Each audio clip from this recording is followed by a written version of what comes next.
YSR Congress party హయాంలో అవకతవకలు జరుగుతాయని ఒక గనుల మీద తెలుగుదేశం పార్టీ నియోజకవర్గ ఇన్ఛార్జి అప్పట్లో కోర్టులో కేసేశారు. ఇప్పుడు ఆ కేసులో ఇంతవరకు కేంద్ర ప్రభుత్వాన్ని అఫిడవిట్ వేయమంటే వేయలేదు, రాష్ట్ర ప్రభుత్వపు గనుల శాఖను ఏమంటే వేయలేదు. కాబట్టి వాళ్ళిద్దరికి పెనాల్టీ వేసింది హైకోర్టు. ఇప్పుడు టైం ఇచ్చింది, తక్షణం ఆ అఫిడవిట్లు వేయమని చెప్పేసి. అంటే గనుల్ని ఆపేయాలి తవ్వకం.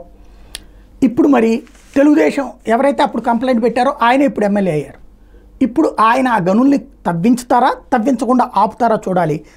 ఇదేంటయ్యా అంటే నంద్యాల జిల్లాకి సంబంధించినటువంటిది. వ్యవసాయ యోగ్యానికి పనికిరాని లైమ్ స్టోన్ ఖనిజం ఉన్న భూముల్ని అప్పుడు బనగానపల్లి ఎమ్మెల్యే కాడసాని రామిరెడ్డి వైసీపీ తన అనుచరులకు ఎస్ఐన్ చేసేందుకు సిఫార్సు చేశారని, ఈ కేటాయింపుల ప్రక్రియ నిలువరించేలా ఆదేశాలు జారీ చేయాలని కోరుతూ బీసీ జనార్దన్ రెడ్డి ప్రస్తుత ఎమ్మెల్యే 2023లో హైకోర్టులో పిల్లేశారు. దీని మీద పూర్తి వివరాలతో కౌంటర్ వేయాలని కేంద్ర గనుల శాఖ కార్యదర్శి నంద్యాల జిల్లా కలెక్టర్ని కోర్టు ఆదేశించింది.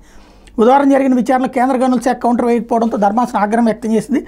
తాము ఆదేశాలు ఇచ్చి ఏడాది అవుతున్న కౌంటర్ వేయకపోవడాన్ని ఆశ్చర్యానికి గురి చేస్తుందంటూ అధికారుల అంతర్గత మార్పుల కారణంగా కౌంటర్ వేయడంలో ఆలస్యం జరిగింది అని చెప్పినా కూడా వినకుండా 20,000 రూపాయలు కేంద్ర గనుల శాఖ కార్యదర్శికి, నంద్యాల కలెక్టర్కి 10,000 రూపాయలు పెనాల్టీ వేసింది.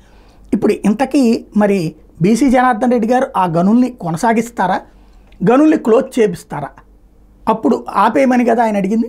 ఇప్పుడు ఆ గనుల్ని కొనసాగిస్తారా, ఆపేపిస్తారా చూడాల్సి ఉంది.